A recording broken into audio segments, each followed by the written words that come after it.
Episode 4. Isaiah 66:23. The Sabbath in the New Earth. You've been told the Sabbath is Jewish, that it's ceremonial, that it's temporary. But the prophet Isaiah saw into the future, into eternity, and what did he see? And it shall come to pass, that from one new moon to another, and from one Sabbath to another, shall all flesh come to worship before me, saith the Lord. Isaiah 66:23. This isn't ancient Israel. This isn't Moses. This is after sin, after the cross, after the resurrection, after the judgment. This is the new heavens and the new earth. And guess what? The Sabbath still exists. Exposition. Isaiah 66 is a last days prophecy. The chapter ends with a picture of the new earth, the time of restoration, when all things are made new. And yet, what remains? From one Sabbath to another. The seventh-day Sabbath, the very same day blessed in Genesis 2:2, commanded in Exodus 28, affirmed in Isaiah 58:13, and declared in Hebrews 4:4, is still holy in the eternal kingdom of God. And this time it's not just Jews who keep it. Isaiah says, all flesh. That means every nation, every race, every tribe, every tongue, every redeemed soul. In the eternal new creation, the only day marked for universal worship is the Sabbath. Not Sunday, not Friday, not any day we choose. The Sabbath, dismantling the deception.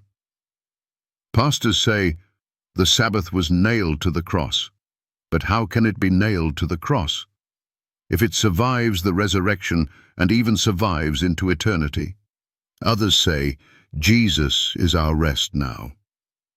Then why does God still require a day of worship after sin, after salvation, and after Satan is destroyed? The truth is simple. God doesn't change. Malachi 3:6. His word doesn't change. And his holy day doesn't change. Isaiah 66:23 is the death sentence for Sunday theology. It proves the Sabbath is not Jewish. It proves the Sabbath is not temporary. It proves the Sabbath is not ceremonial. It proves the Sabbath is forever. Confronting the modern church.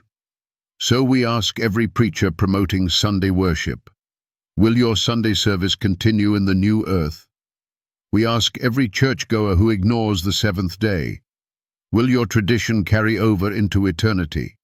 Because if God still commands the Sabbath in the new earth, and you reject it now, what makes you think you'll be part of that kingdom?